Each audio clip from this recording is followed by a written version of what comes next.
Hi hello ನಮಸ್ತೆ welcome back to my YouTube channel. ಎಲ್ಲರೂ ಹೇಗಿದ್ದೀರಾ? ಸೊ ಇವತ್ತು ಬೆಳಿಗ್ಗೆನೇ ವ್ಲಾಗ್ ಸ್ಟಾರ್ಟ್ ಮಾಡ್ಕೊಂಡಿದ್ದೀನಿ.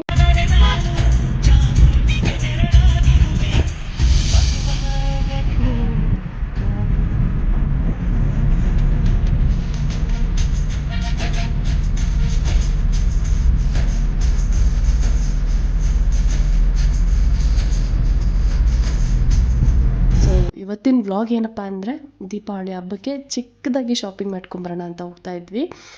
ಆ್ಯಕ್ಚುಲಿ ಮನೇಲಿ ಏನೂ ಕೆಲಸ ಆಗಿರಲಿಲ್ಲ, ಹಬ್ಬದ ಕ್ಲೀನಿಂಗು ಅಂತೇಳಿ ನಾನೇನು ಮಾಡ್ಕೊಂಡೇ ಇರಲಿಲ್ಲ. ಇನ್ನೂ ಬೆಳಗ್ಗೆ ಎದ್ದು ಕಾಫಿ ಕುಡಿದು ತಿಂಡಿ ಮಾಡಿಕೊಂಡು ರೆಡಿಯಾಗಿ ಹೊರಟಿದ್ದೀವಿ ಅಷ್ಟೇ.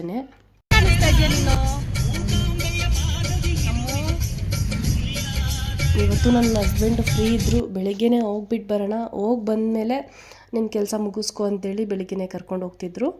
ಸೊ ನಾವು ಶಾಪಿಂಗೇ ಅಂತ ಬಂದಿದ್ದು ವಿಶಾಲ್ ಮೆಗಾ ಮಾರ್ಟ್ಗೆ. ಈ ಮಾರ್ಟ್ ಓಪನ್ ಆಗಿ 3 ಡೇಸ್ ಆಗಿದೆ ಅಷ್ಟೇ. ಆ್ಯಕ್ಚುಲಿ ನಮ್ಮ ಟೌನ್ಗೆ ಇದು ಫಸ್ಟ್ ಮಾರ್ಟ್ ಆಗಿರುತ್ತೆ. ಸಿಕ್ಕಾಪಟ್ಟೆ ಕ್ಲೌಡ್ ಇತ್ತು, ಕಲೆಕ್ಷನ್ಸು ಚೆನ್ನಾಗಿತ್ತು, ಅದರಲ್ಲೂ ಆಫರ್ಸ್ ಕೂಡ ನಡೀತಾ ಇತ್ತು. ನಿಧಾನಕ್ಕೆ ಎಲ್ಲ ಓಡಾಡಿಕೊಂಡು ಕಲೆಕ್ಷನ್ಸ್ ಎಲ್ಲ ನೋಡಿಕೊಂಡು ಆರಾಮಾಗಿ ಶಾಪಿಂಗ್ ಮಾಡ್ಕೊಂಬರೋಣ ಅಂದರೆ ಆಗಲಿಲ್ಲ, ಬಿಕಾಸ್ ನಾವು ಮಕ್ಕಳನ್ನ ಕರ್ಕೊಂಡು ಹೋಗಿದ್ವಿ. ಆರಾಮಾಗಿ ಎಲ್ಲ ಓಡಾಡಿಕೊಂಡು ಎಲ್ಲ ಕಲೆಕ್ಷನ್ಸ್ ನೋಡಿಕೊಂಡು ಶಾಪಿಂಗ್ ಮಾಡೋಣ ಅಂದ್ಕೊಂಡ್ರೆ ಆಗಲಿಲ್ಲ, ಬಿಕಾಸ್ ಮಕ್ಕಳನ್ನ ಕರ್ಕೊಂಬಂದಿದ್ವಿ. ಅದರಲ್ಲೂ ಟೈಮ್ ಕೂಡ ಕಡಿಮೆ ಇತ್ತು. ನಾನು ಮನೇಲಿ ಕೆಲಸ ಎಲ್ಲ ಹಂಗೆ ಪೆಂಡಿಂಗ್ ಇಟ್ಟು ಬಂದಿದ್ದೆ. ಹಾಗಾಗಿ ಬೇಗ ಶಾಪಿಂಗ್ ಮುಗಿಸ್ಕೊಂಡು ಹೋಗೋಣ ಅಂತೇಳಿ ನೋಡ್ತಿದ್ವಿ. ನನ್ನ ಹಸ್ಬೆಂಡು ಬೇಗ ಸೆಲೆಕ್ಷನ್ ಮಾಡ್ಕೊಂಬಿಡ್ತಾರೆ, ಬಟ್ ನನಗೆ ಅಷ್ಟು ಬೇಗ ಸೆಲೆಕ್ಷನ್ ಮಾಡ್ಕೊಳ್ಳೋಕೆ ಬರೋದಿಲ್ಲ. ನಾನು ಸೆಲೆಕ್ಷನ್ ಮಾಡ್ಕೊಬೇಕು ಅಂದರೆ ನನಗೆ ಸುಮಾರಷ್ಟು ಟೈಮ್ ಬೇಕಾಗುತ್ತೆ. ಆಲ್ಮೋಸ್ಟ್ ನನಗೆ ಅಲ್ಲ, ಹುಡುಗಿರೆಲ್ಲ ಹಂಗೆ ಅನಿಸುತ್ತೆ. ಇದಕ್ಕಿಂತ ಬೆಸ್ಟಾಗಿರೋದು ಕಡಿಮೆ ಪ್ರೈಸಲ್ಲಿ ಸಿಗುತ್ತಾ ಅಂತ ಹುಡುಕ್ತೀವಿ. ಬಟ್ ನನ್ನ ಹಸ್ಬೆಂಡ್ ಆದರೆ ಹಂಗಲ್ಲ, ಅವ್ರಿಗೆ ಯಾವ್ದು ಇಷ್ಟ ಆಗುತ್ತೆ ಅದನ್ನು ಬೇಗ ಚೂಸ್ ಮಾಡ್ಕೊಂಬಿಡ್ತಾರೆ. ನನಗೆ ಆ ಥರ ಆಗಲಿಲ್ಲ. ಸೊ ಹಾಗಾಗಿ ಇವತ್ತು ನನ್ನ ಬಟ್ಟೆ ಸೆಲೆಕ್ಷನ್ ಎಲ್ಲ ನನ್ನ ಹಸ್ಬೆಂಡೇ ಮಾಡಿದ್ದು. ಅವರೇ ತೋರಿಸಿದ್ದು, ಅವ್ರು ಯಾವ್ದು ಸೆಲೆಕ್ಟ್ ಮಾಡಿದ್ರು ಅದನ್ನೇ ತೊಗೊಂಡು ಬಂದುಬಿಟ್ಟೆ ನಾನು. ಅವರೇ ನೋಡ್ತಿದ್ರು, ಇದಿರಲಿ ಚೆನ್ನಾಗಿದೆ, ಇದೇ ಚೆನ್ನಾಗಿದೆ, ಇದು ತೊಗೋ ಅಂತ ಹೇಳ್ಬಿಟ್ಟು ಅವರೇ ಸೆಲೆಕ್ಟ್ ಮಾಡಿ ಅವರೇ ತೊಗೊಂಡ್ರು. ನಾನೇನು ನನ್ನ ಬಟ್ಟೆ ಸೆಲೆಕ್ಷನ್ ಮಾಡ್ಕೊಳಕ್ಕೆ ಹೋಗಲಿಲ್ಲ. ಅವ್ರು ಹೆಂಗೆ ಅಂದರೆ, ಅವ್ರಿಗೆ ಇಷ್ಟ ಆಗಿದ್ದು ಅದು ಕಾಸ್ಟ್ಲಿ ಆಗಿದ್ದರೂ ಪರವಾಗಿಲ್ಲ, ಅದು ತೊಗೋ ಅಂತೇಳಿ ತೊಗೊಂಬಿಡ್ತಾರೆ.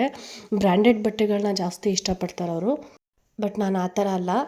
ನನಗೆ ಈ ಡೈಲಿ ವೇರ್ಸು, ನೈಟ್ ವೇರ್ಸು ಅಂತ ಬಂದರೆ ಜಾಸ್ತಿ ದುಡ್ಡು ಕೊಟ್ಟು ತೊಗೊಳಕ್ಕೆ ನನಗೆ ಇಷ್ಟ ಆಗಲ್ಲ. ಕಡಿಮೆ ಪ್ರೈಸಲ್ಲಿ ತೊಗೊತೀನಿ. ಅವ್ರು ಯಾವುದಾದ್ರೂ ಪರವಾಗಿಲ್ಲ, ಜಾಸ್ತಿ ಇದ್ದರೂ ಪರವಾಗಿಲ್ಲ, ಕಡಿಮೆ ಇದ್ದರೂ ಪರವಾಗಿಲ್ಲ, ಇಷ್ಟ ಆಯಿತಾ ತೊಗೊಂಬಿಡು ಅಷ್ಟೇ. ಅದಕ್ಕೆ ಅವ್ರ ಶಾಪಿಂಗ್ ಬೇಗ ಮುಗ್ದೋಗ್ಬಿಡುತ್ತೆ. ನಾನಾದರೆ ಒಂದೂರನ್ನ 2-3 ಸಲ ಚೆಕ್ ಮಾಡ್ತೀನಿ, 2-3 ಸಲ ನೋಡ್ತೀನಿ, ಇದಕ್ಕಿಂತ ಬೆಸ್ಟ್ ಕ್ವಾಲಿಟಿ ಕಡಿಮೆ ಪ್ರೈಸಲ್ಲಿ ಸಿಗುತ್ತಾ ಅಂತೇಳಿ ಚೆಕ್ ಮಾಡ್ತೀನಿ. ಆ ಥರ ಮಾಡೋದಕ್ಕೆ ನಂದು ಲೇಟ್ ಆಗುತ್ತೆ ಶಾಪಿಂಗು. ಸೊ ಇವತ್ತು ಕಂಪ್ಲೀಟ್ ಸೆಲೆಕ್ಷನ್ ಎಲ್ಲ ಅವ್ರದ್ದೇ ಆಗಿತ್ತು. ನಾನು ಒಂದು ಟೀ ಶರ್ಟ್ ಮಾತ್ರ ನಾನು ಇಷ್ಟಪಟ್ಟು ತೊಗೊಂಡೆ ಅಷ್ಟೇ, ಇನ್ನೆಲ್ಲ ಅವರೇ ಸೆಲೆಕ್ಟ್ ಮಾಡಿಕೊಟ್ರು. ಸ್ವೀಟ್ ಸೆಕ್ಷನ್ಗಳಲ್ಲೂ ಅಷ್ಟೇ, ಆಲ್ಮೋಸ್ಟ್ ದೀಪಾವಳಿ ಅಂತ ಹೇಳ್ಬಿಟ್ಟು ಆಫರ್ ಇಟ್ಟಿದ್ರು. ಸೊ ಅದಾದಮೇಲೆ ಗ್ರಾಸರಿ ಸ್ವಲ್ಪ ತೊಗೊಳ್ಳೋಣ ಅಂತ ಹೋದ್ವಿ, ಬಟ್ ಅಲ್ಲಿ ಏನು ತೊಗೊಳಕ್ಕಾಗಲಿಲ್ಲ. ಜನ ಜಾಸ್ತಿ ಇದ್ದರು, ಪ್ಲಸ್ ಟೈಮ್ ಕೂಡ ಕಡಿಮೆ ಇತ್ತು ನಮಗೆ.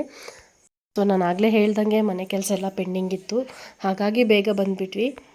ಮನೆ ಕ್ಲೀನ್ ಮಾಡೋದಿತ್ತು, ದೇವ್ರ ಫೋಟೋಗಳು ಒರೆಸ್ಕೊಂಡು ದೇವ್ರ ಮನೆಯೆಲ್ಲ ಕ್ಲೀನ್ ಮಾಡೋದಿತ್ತು, ಹಾಗಾಗಿ ಬೇಗ ಬಂದುಬಿಟ್ವಿ.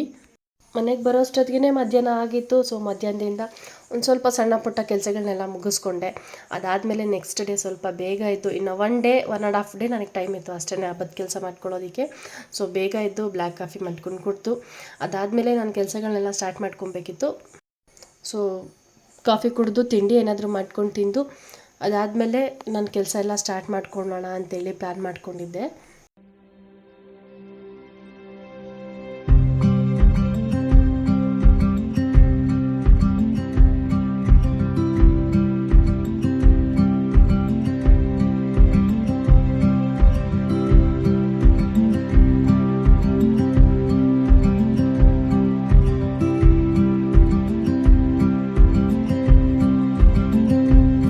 ಕಾಫಿ ಮುಗಿಸ್ಕೊಂಡು ತಿಂಡಿಗೆ ಏನಾದರೂ ಬೇಗ ಆಗೋವಂಥದ್ದು ಮಾಡ್ಕೊಳ್ಳೋಣ ಅಂತೇಳಿ ಸಿಂಪಲ್ಲಾಗಿ ಉಪ್ಪಿಟ್ಟು ಮಾಡ್ಕೊತಾ ಇದ್ದೀನಿ.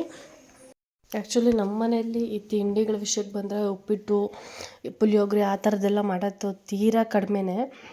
ಉಪ್ಪಿಟ್ಟು ಅಂದರೆ ಈ ಥರ ಮುದ್ದೆ ನೀರಾಗಿ ಬಿಸಿ ಇದ್ದರೆ ನನಗೆ ತುಂಬ ಇಷ್ಟ ಆಗುತ್ತೆ.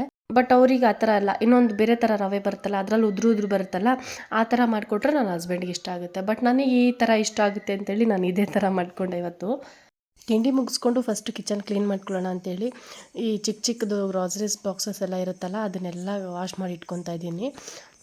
ಕಿಚನ್ ಕೆಲಸ ಮುಗಿಸ್ಕೊಂಡ್ಬಿಟ್ರೆ ಆಲ್ಮೋಸ್ಟ್ ಒಂದು 70% ಕೆಲಸ ಮುಗ್ದಾಗೆ ನನಗೆ. ಈ ಬಾಕ್ಸುಗಳೆಲ್ಲ ತೊಳೆಯೋದು, ಡಬ್ಬಗಳು ತೊಳೆಯೋದು, ಸೆಲ್ಫುಗಳು ಒರೆಸ್ಕೊಳ್ಳೋದು ಇದೇ ಜಾಸ್ತಿ ಇರುತ್ತೆ. ನಾನಿವತ್ತು ಏನು ಮಾಡಿದ್ದೆ ಅಂದರೆ ಯೂಸ್ ಮಾಡೋ ಅಂಥ ಪಾತ್ರೆಗಳು, ಬಾಕ್ಸುಗಳು ಆಲ್ಮೋಸ್ಟು ಕಿಚನಲ್ಲಿ ಏನೇನು ಇಟ್ಟಿದ್ದೀನಿ ಎಲ್ಲ ವಾಶ್ ಮಾಡ್ಕೊಂಡ್ಬಿಟ್ಟಿದ್ದೆ ಇವತ್ತು ನಾನು. ಹಾಗಾಗಿ ಸುಮಾರಷ್ಟು ಟೈಮ್ ಇಲ್ಲೇ ಕಳೆದೋಯ್ತು. ಈ ಒಂದು ಕಿಚನ್ ಕೆಲಸ ಮುಗಿಸ್ಕೊಂಡ್ಬಿಟ್ರೆ ಇನ್ನು ಮಿಕ್ಕಿದ ಬೇರೆ ರೂಮುಗಳು, ಹಾಲು ಇದೆಲ್ಲ ಸ್ವಲ್ಪ ಬೇಗನೆ ಮಾಡ್ಕೊಂಬಿಡ್ಬೋದು. ಬೇಗ ಕೆಲಸ ಮುಗಿಸ್ಕೊಂಬಿಡೋಣ ಅಂತ ಪ್ಲ್ಯಾನ್ ಮಾಡ್ಕೊಂಡಿದ್ದಿದ್ದು ನಾನು. ಬಟ್ ಕಿಚನಲ್ಲೇ ಸುಮಾರಷ್ಟು ಟೈಮ್ ಕಳೆದೋಯ್ತು.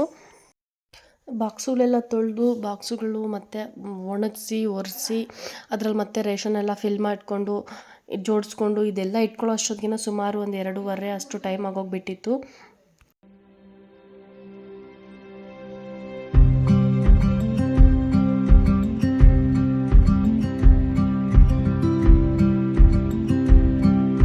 ಆಲ್ಮೋಸ್ಟ್ ನನ್ನ ಕಿಚನಲ್ಲಿ ಏನೇನು ಪಾತ್ರೆ ಇದೆ, ನಾನು ಏನೇನು ಯೂಸ್ ಮಾಡ್ತೀನಿ ಅದನ್ನೆಲ್ಲ ತೊಳೆದಿಟ್ಕೊಂಡ್ಬಿಟ್ಟಿದ್ದೀನಿ.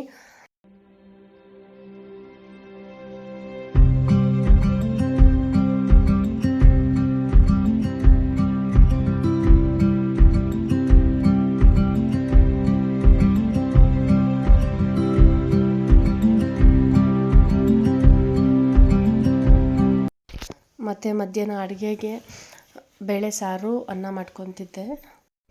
ಕಿಚನ್ ಕ್ಲೀನ್ ಮಾಡುವಾಗ ಎಲ್ಲ ವಾಶ್ ಮಾಡ್ತಾ ಇರ್ತೀವಿ, ಪಾತ್ರೆಗಳು, ಡಬ್ಬಗಳು ಅವೆಲ್ಲ ಅರ್ಧಕ್ಕರ್ಧ ಅದು ಹಂಗಂಗೆ ಬಿಟ್ಬಿಟ್ಟು ಮತ್ತೆ ಅಡುಗೆ ಮಾಡೋಕ್ಕೆ ಅಂದರೆ ಆಗಲ್ಲ. ಯಾಕಂದರೆ ಎಲ್ಲ ಫುಲ್ ಮೆಸ್ಸಿ ಆಗಿರುತ್ತೆ. ಹಾಗಾಗಿ ಅಷ್ಟು ಬೇಗ ಮಾಡೋಕ್ಕಾಗಲ್ಲ. ಅದಕ್ಕೆ ನಾನು ಸ್ವಲ್ಪ ಲೇಟಾದರೂ ಪರವಾಗಿಲ್ಲ ಅಂಥೇಳಿ ಎಲ್ಲ ಕಿಚನಲ್ಲಿ ಏನೇನು ತೆಗೆದಿದ್ದೆ, ಬಾಕ್ಸುಗಳು, ಈ ಡಬ್ಬಗಳು ಇವೆಲ್ಲ ಏನು ತೆಗೆದಿದ್ದೆ ಅವೆಲ್ಲ ತೆಗೆದು ಜೋಡಿಸಿ ಎಲ್ಲ ಅದ್ರ ಪ್ಲೇಸ್ಗೆ ಅದು ಇಟ್ಟುಬಿಟ್ಟು ಅದಾದಮೇಲೆ ಅಡುಗೆ ಸ್ಟಾರ್ಟ್ ಮಾಡಿಕೊಂಡೆ ನಾನು. ಮಧ್ಯಾಹ್ನ ಅಡುಗೆಗೆ ಬೇಳೆ ಸಾರು ಮಾಡಿಕೊಂಡು ವೈಟ್ ರೈಸ್ ಮಾಡ್ಕೊಂಡಿದ್ದೆ. ಅದಾದಮೇಲೆ ನೋಡ್ತಾನೆ ಈವ್ನಿಂಗ್ ಆಗೋಗ್ಬಿಡ್ತು. ಆಲ್ಮೋಸ್ಟು ಕಿಚನ್ ಕೆಲಸ, ಕಿಚನ್ನಲ್ಲಿರೋ ಪಾತ್ರೆಗಳು ಅವೆಲ್ಲ 80% ಕ್ಲೀನ್ ಮಾಡಿದ್ದೆ. ಅದಾದಮೇಲೆ ದೀಪಾವಳಿ ಹಬ್ಬಕ್ಕೆ ಅಂತೇಳ್ಬಿಟ್ಟು ಕಜ್ಜಾಯ ಮಾಡೋಕ್ಕೆ ಅಕ್ಕಿ ನೆನೆಸಿಟ್ಟಿದ್ದೆ. ಆ ಪಾಕ ಮಾಡೋ ಪ್ರೊಸೀಜರ್ ನನಗೆ ನೀಟಾಗಿ ಗೊತ್ತಿಲ್ಲ. ನಾವು ಅದೇ ಒಂದು ಸ್ವಲ್ಪ ಎಕ್ಸ್ಪೀರಿಯೆನ್ಸ್ ಇರಬೇಕು ಅಂತ ಹೇಳ್ತಾರೆ ಆ ಪಾಕ ಮಾಡಬೇಕಾದ್ರೆ. ಅದಕ್ಕೆ ಈ ಪಾಕ ಮಾಡೋದನ್ನು ನಮ್ಮ ಅಜ್ಜಿ ಹೇಳ್ಕೊಡ್ತಿದ್ರು.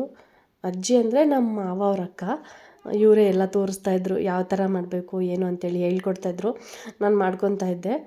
ಅಕ್ಕಿ ನೆನೆಸಿಡು, ನಾನು ಬಂದು ಪಾಕ ಮಾಡೋದು ಹೇಳ್ಕೊಡ್ತೀನಿ ಅಂತ ಹೇಳ್ಬಿಟ್ಟು ಅಕ್ಕಿ ನೆನೆಸಿಟ್ಟಿದ್ದೆ. ಒಂದು ನೈಟು 1 ಡೇ ನೆನೆಸ್ಬೇಕನ್ಸುತ್ತೆ ಅದು.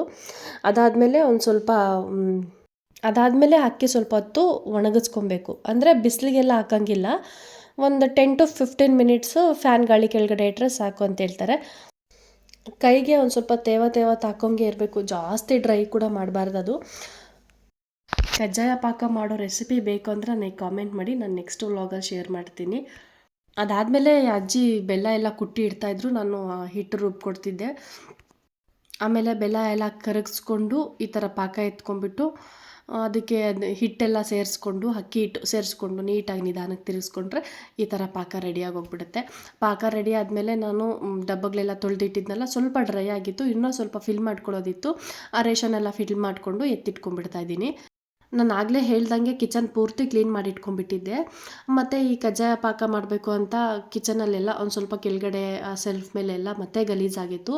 ಅದನ್ನೆಲ್ಲ ನೀಟಾಗಿ ಒರೆಸ್ಕೊಂಡು ಈ ಪಾಕ ಮಾಡಿರೋ ಪಾತ್ರೆಗಳೇನಿರುತ್ತೆ ಅವೆಲ್ಲ ತೊಳೆದಿಟ್ಕೊಂಡು ಮತ್ತು ಇನ್ನೊಂದ್ಸಲ ಒರೆಸಿಟ್ಕೊಂಡ್ಬಿಟ್ಟೆ ನೀಟಾಗಿ. ಅದಾದಮೇಲೆ ನೈಟ್ ಊಟಕ್ಕೆ ಮಧ್ಯಾಹ್ನ ಮಾಡಿರೋ ಬೇಳೆ ಸಾಂಬಾರಿತ್ತು, ಅದ್ರ ಜೊತೆಗೇ ಸ್ವಲ್ಪ ಮುದ್ದೆ ಮಾಡಿಕೊಂಡು ಸ್ವಲ್ಪ ವೈಟ್ ರೈಸ್ ಮಾಡಿಕೊಂಡೆ. ಸೊ ಇದಾಗಿತ್ತು ಇವತ್ತಿನ ವ್ಲಾಗ್. ಮತ್ತು ನೆಕ್ಸ್ಟ್ ವ್ಲಾಗಲ್ಲಿ ಸಿಗ್ತೀನಿ ಅಂತ ಹೇಳ್ತಾ,